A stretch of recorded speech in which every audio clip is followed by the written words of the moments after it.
ہونی چاہیے.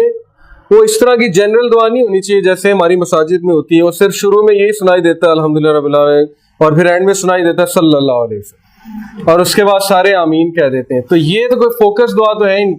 مجھے تو پتہ ہی نہیں بیچ میں انہوں نے کیا کہا ہے. اوکے, نہ میں خود بیچ میں کچھ کہہ رہا ہوں. تو اٹ شوڈ بی فوکسڈ, کیونکہ آپ رب العالمین سے بات کر رہے ہیں.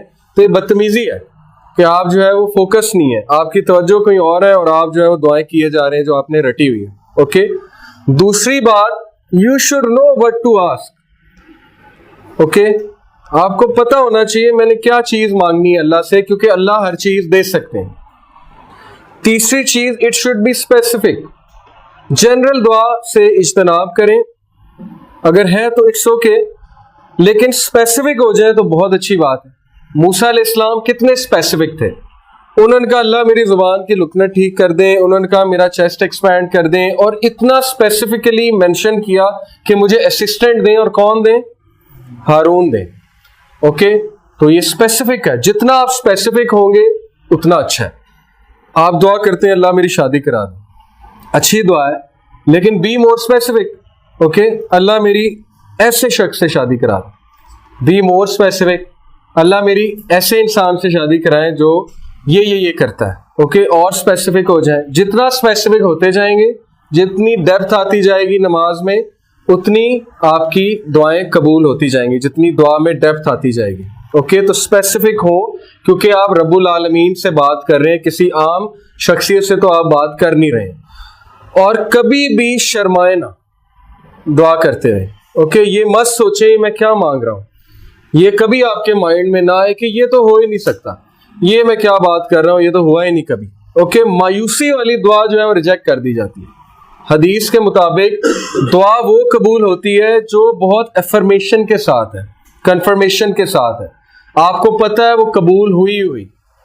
اور قبولیت کی شکلیں ہیں, 3 شکلیں ہیں. کیا ہیں؟ ایک, یا تو اللہ آپ کو وہ دے دیتے ہیں جو آپ مانگ رہے ہیں. دوسرا, کوئی تکلیف آپ پہ ہے اس کے بدلے وہ ہٹا دیتے ہیں. اور تیسرا, آپ کو آخرت کے لیے وہ چیز ریزرو کر لیتے ہیں اور آخرت میں مل جاتی ہے. تو دعا کبھی ریجیکٹ نہیں ہوتی, اس نے قبول ہی ہونا ہے. ٹھیک ہے, لیکن ہمارا پیرامیٹر یہ دعا کی قبولیت کا کہ وہ چیز مل جائے. یہ دعا کی قبولیت نہیں ہوتی ہے. اللہ کو بہتر پتہ ہے آپ کے لیے اچھی ہے کہ بری ہے. کل کو اللہ کو آپ بلیم کر دیں گے کہ میں نے یہ مانگا تھا لیکن آپ کو تو پتہ تھا یہ اچھی نہیں, تو پھر آپ نے کیوں دیا. یہ اسی طرح ایک بچہ اپنے باپ کو کہے مجھے لے دیں, جب باپ لے دے تو کل کو بڑا ہو تو کہے یہ آپ نے لے کر دیا تھا اسی لیے تو میں خراب ہوں. اور اسی طرح ہوتا ہے, ہم لوگ اپنے پیرنٹس کو ہر چیز کے لیے بلیم کرتے ہیں. ہم کہتے ہیں جی آپ کی وجہ سے ہے, آپ نے مجھے یہاں کرایا ہوتا تو یہ ہوتا. جبکہ اگر ہم جائیں پیچھے تو ہمیں یہ دیکھ کے شرمندگی ہوگی کہ ہم نے ہی فورس کیا تھا انہیں یہ ایکشن لینے پہ, وہ مجبور تھے.